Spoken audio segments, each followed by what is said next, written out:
తండ్రుల దోషంలో ఎన్ని తరాలంట? 3-4 తరాల మీదకి వెళ్తాయంట. సో జన్మతగా మన అందరమే, నువ్వు పుట్టి పాపం చేయాల్సిన అవసరం లేదు, పుట్టకతోనే పాపవే, పుట్టకతోనే పాపవే. ఈ మాట జాగ్రత్తగానండి.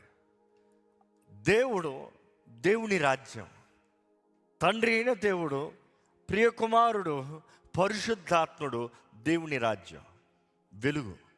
ఇంకొక వైపు చీకటి రాజ్యం, అపవాది, వాడు అనుచరులు, అదే సమయంలో రిబల్లియస్, దేవునికి విరోధంగా తిరిగిన అపవాది, చీకటి సంబంధి.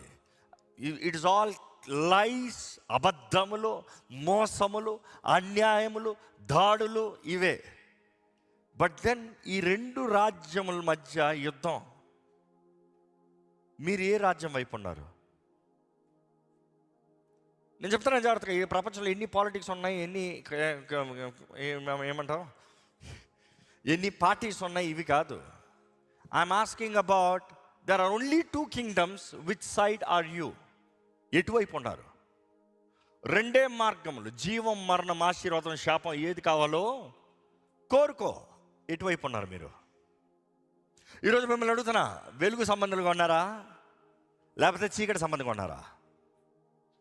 క్రీస్తు జననాన్ని జ్ఞాపకం చేసుకుంటున్నాం. వీఆర్ సెలబ్రేటింగ్ క్రిస్మస్ మంత్ అన్నప్పుడు క్రీస్తు మన కొరకు నరరూపధారిగా ఈ లోకంలోకి వచ్చాడన్నది జ్ఞాపకం చేసుకుంటున్నాం. వచ్చాడు, నేను నమ్ముతున్నానన్న నీవు ఎటువైపు వెళ్తున్నావు? ఎందుకంటే చివరికి నువ్వు ఏది నమ్ముతున్నావో ఆ మార్గంలో వెళ్తున్నావు. నువ్వే విన్నావు కాదు, ఏం నమ్మేవో. ఒక రోజులో ఎన్నో మాటలు వింటాం, అన్నీ నమ్మేమని కాదు, ఏది నమ్మేమో దాని ప్రకారం బ్రతుకుతాం.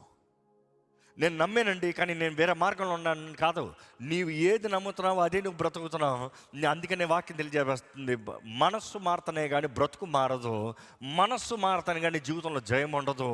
మనస్సు మారితే నీ స్థితిగతులు కూడా మారుతాయి.